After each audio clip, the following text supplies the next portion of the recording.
یہ بابت تفصیلات دے گئے بلال فیروز۔ جی بلال۔ جی بالکل، کوئٹہ کا علاقہ ہے خدائیداد چوک، جہاں پر جو ہے ایک پانی کا ٹینکر بے قابو ہو کر ایک نجی ہوٹل میں گھس گیا، جس کے نتیجے میں جو ہے ہوٹل کے کاؤنٹر پر موجود 3 افراد جو ہے شدید زخمی ہو گئے، جبکہ ایک موقع پر موجود ایک چوکیدار جو ہے معمولی زخمی ہوا ہے۔ مقامی افراد کی جانب سے جو ہے ٹینکر تلے دبے افراد کو نکال کر جو ہے سول اسپتال پہنچایا گیا، جہاں اس وقت ان کو جو ہے طبی امداد دی جا رہی ہے۔ پولیس کے مطابق یہ ٹینکر جو ہے ایک 15 سالہ نوجوان چلا رہا تھا، جس سے جو ہے پانی کا ٹینکر بے قابو ہوا اور پھر یہ حادثہ پیش آیا۔ پانی کا ٹینکر جو ہے قبضے میں لے لیا گیا ہے، جبکہ ڈرائیور کو بھی گرفتار کر کے کوئٹہ کے گوال منڈی تھانے میں جو ہے مقدمہ درج کر لیا گیا ہے۔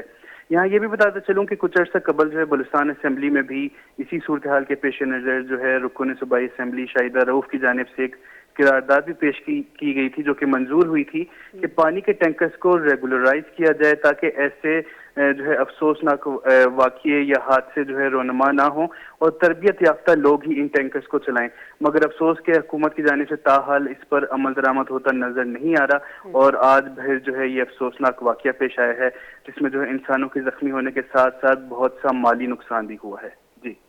جی بعض منتوار بلال فیروز میں ہمراہ کنگا گوشگند کے چیزیں سال پیسر یا کہ چیزیں ماں پیسر قانون پاس بتا کہ گونڈ یا کہ کم عمر نوجوان چشک ٹریکٹر حلائت نہ کناش باوجود اسی فراہی چمل نہ بتا مروچی اے افسوسناک ویل پیشت کا